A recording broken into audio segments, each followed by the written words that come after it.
Hello everyone, this is Kuldeep Kaur Taliwal and you are watching my channel Kuldeep's biology. आज हम study करेंगे replication के बारे में। आई होप आपको रेप्लिकेशन के बारे में थोड़ा बहुत आइडिया है। अगर नहीं है तो मैं साथ साथ आपको बेसिक थोड़ा बहुत बताती जाऊंगी, लेकिन हम इस छोटी सी वीडियो में रेप्लिकेशन कम्प्लीटली स्टडी करने की कोशिश करेंगे और जिसमें कि हम पढ़ेंगे रेप्लिकेशन के जो वेरियस प्रोटीन रिक्वायर्ड होते हैं प्रोकैरियोट्स में एज वेल एज यूकैरियोट्स में। तो हम कंपैरेटिवली इसे स्टडी करेंगे, ठीक है। और अब हम देखते हैं बेसिक कि रेप्लिकेशन होता क्या है। इससे पहले अगर आपने मेरा चैनल सब्सक्राइब नहीं किया तो कर लीजिए। इसी तरह के इंपॉर्टेंट वीडियोस मैं लाती रहूँगी आपके लिए। तो share and subscribe my channel. Let's start the video. Okay, replication में क्या होता है कि डीएनए अपनी कॉपी तैयार करता है। डीएनए अनबाइंड होता है, अनबाइंड होने के बाद अपनी कॉपीज बना लेता है। यहाँ पे हमने यही दिखाया है कि एक डीएनए की कॉपी थी जो वो दो में कन्वर्ट होगी, दो कॉपीज तैयार होगी एक डीएनए से, ठीक है।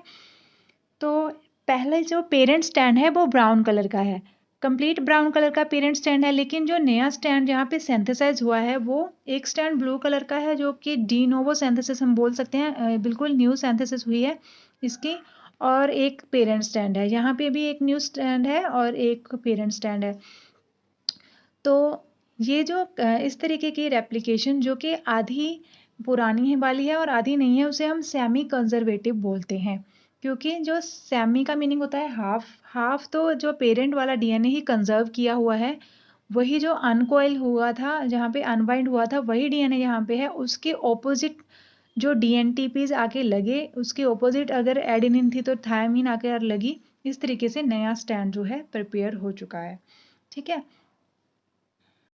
अब जो ये सिंथेसिस हुई है वो सेमी कंजर्वेटिव है, ये भी हमें पता चल गया, ठीक है। तो जब सिंथेसिस हो रही होती है तो इस तरीके से पहले रेप्लिकेशन बबल बन जाता है। पहले हेलिकेज आता है। हेलिकेज का रोल होता है अनबाइंडिंग के लिए, ठीक है। हेलिकेज का मीनिंग होता है कि जो कि दो डीएनए स्टैंड के बीच जो हाइड्रोजन बॉन्ड्स होंगे उनको ब्रेक करेगा हेलिकेज, ठीक है। और हेलिकेज बॉन्ड ब्रेक करेगा। तो यहाँ पे मैंने यही दिखाने की कोशिश की है कि ये रेप्लिकेशन बबल है। एक और तो जहाँ जैसे जैसे स्टैंड की अनबाइंडिंग होती जाती है वैसे वैसे एक स्टैंड इधर को सिंथेसाइज होता जा रहा है और दूसरा स्टैंड जो है इंटरप्टेडली इस साइड को, इससे ऑपोजिट वाली साइड को सिंथेसिस हो रहा है। लेकिन जो सिंथेसिस है ऑलवेज 5 to 3 ही होती है। ये 5 है तो ये 3 होगा, ठीक है।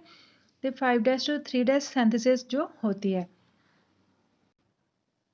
यहाँ पे कुछ फोकाजा की फ्रेगमेंट शो हुई हैं क्योंकि यहाँ से अगर रेप्लिकेशन स्टार्ट हुई थी और ऐसी ये वाला पॉइंट था, ओरिजिन ऑफ रेप्लिकेशन ये वाला पॉइंट था, तो यहाँ से रेप्लिकेशन स्टार्ट हुई थी, ठीक है। तो यहाँ पे फर्स्ट प्राइमर एक बार अटैच हुआ और स्टैंड का सिंथेसिस हुआ। और जो ये वाली फॉक है, ये वाली फॉक है जो पहले इतनी खुली थी तब यहाँ पे प्राइमर लगा था, ठीक है। तो इससे आगे थोड़ा जा और जब फॉक ओपन हुई तो यहाँ पर स्टैंड लगा, प्राइमर लगा, तो उसने छोटा सा स्टैंड और बना दिया। तो अगर और रेप्लिकेशन का फॉक खोलेगा, जैसे जैसे खुलता जाएगा वैसे वैसे नया नया प्राइमर लगता जाएगा और थोड़ी थोड़ी फ्रेगमेंट जो है बनती जाएगी। लेकिन इस ऐसा करने की ज़रूरत नहीं है इन दिस साइड, क्योंकि एक बार अगर प्राइमर लग गया तो वो कॉन्टिन्यूसली स्टैंड आगे जा सकता है। अगर आपको उस डायग्राम से समझ नहीं आया तो आप इस डायग्राम से देख सकते हैं। ये मैंने फिर ब्राउन कलर के जो डार्क कलर के प्राइमर दिखाए हैं। यहाँ पे काफ़ी सारे प्राइमर हैं लेकिन इस वाली साइड एक ही प्राइमर है। ऐसा क्यों है? क्योंकि ये इसी डायग्राम का हाफ पोर्शन दिखाया गया है यहाँ पर और यहाँ पे, ठीक है। तो इस डायग्राम में क्या दिखाने की कोशिश की है कि जैसे ही रेप्लिकेशन फॉक बनता है, जैसे जैसे डीएनए का स्टैंड ओपन होता है, एक स्टैंड में तो प्राइमर लग जाता है क्योंकि इसकी सिंथेसिस, हमने कहा है कि सिंथेसिस हमेशा 5 to 3 होगी, ठीक है। तो यहाँ पे एक प्राइमर लग गया और सिंथेसिस इस ओर होती जा रही है, ठीक है। जैसे जैसे स्टैंड ओपन होगा वैसे वैसे सिंथेसिस इसकी होती जाएगी।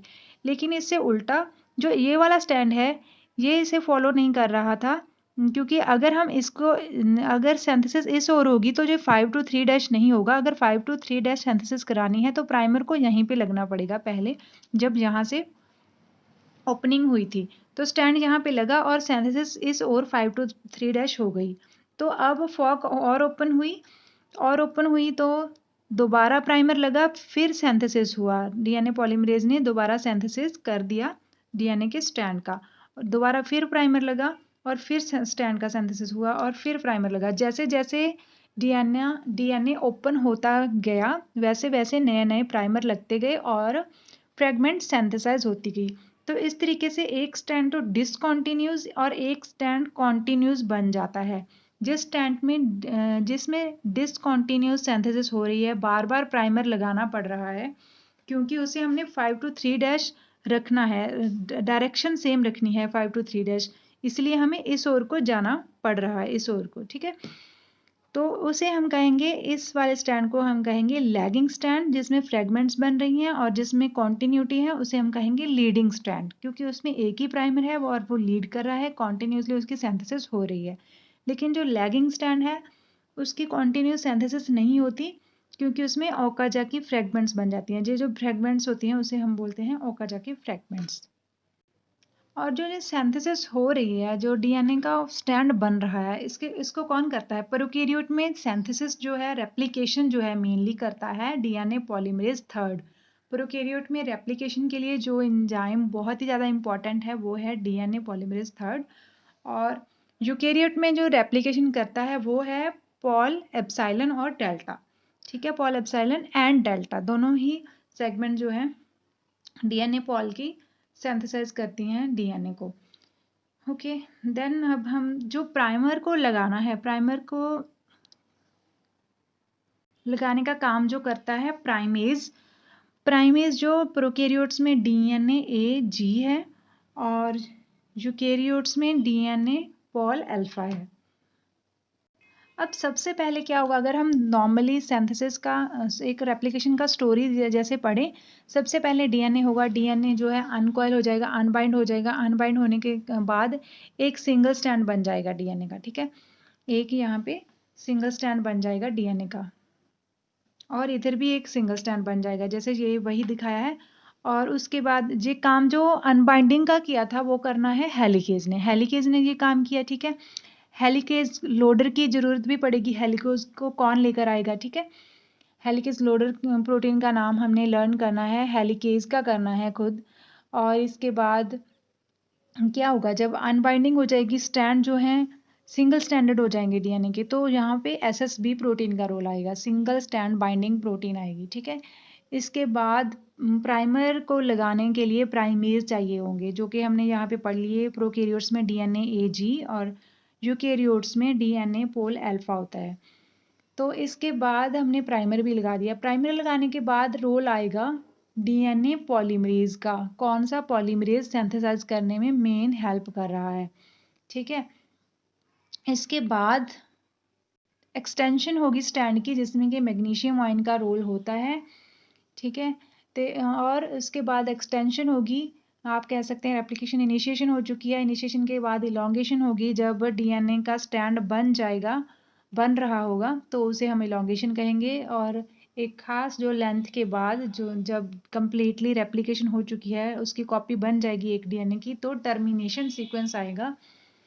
टस और टर्स सीक्वेंस होते हैं प्रोकैरियोट्स में, यूकेरियोट्स में अभी उसके बारे में कोई नॉलेज नहीं है। तो इसके बाद टर्मिनेशन होगा। इसके अलावा क्या प्रोसेसेस होंगी कि सिंथेसाइज अच्छे से ठीक से हो रही है कि नहीं, उसके लिए प्रूफ रीडिंग होगी। ठीक है, प्रूफ रीडिंग होगी। और फिर जब सिंथेसिस हो चुकी है तो प्राइमर को हटाया जाएगा। जो हमने प्राइमर्स लगाए थे उनको हटाया भी तो जाना चाहिए ना, तो उनको हटाने का काम कौन करता है, ये हम सभी देखने वाले हैं नेक्स्ट कंपैरिजन कैरेक्टर्स में। जब हम यूकेरियोट्स और प्रोकैरियोट्स का कंपैरिजन करेंगे कि इसमें कौन सी प्रोटीन का रोल है और यूकेरियोट में कौन सी का रोल है।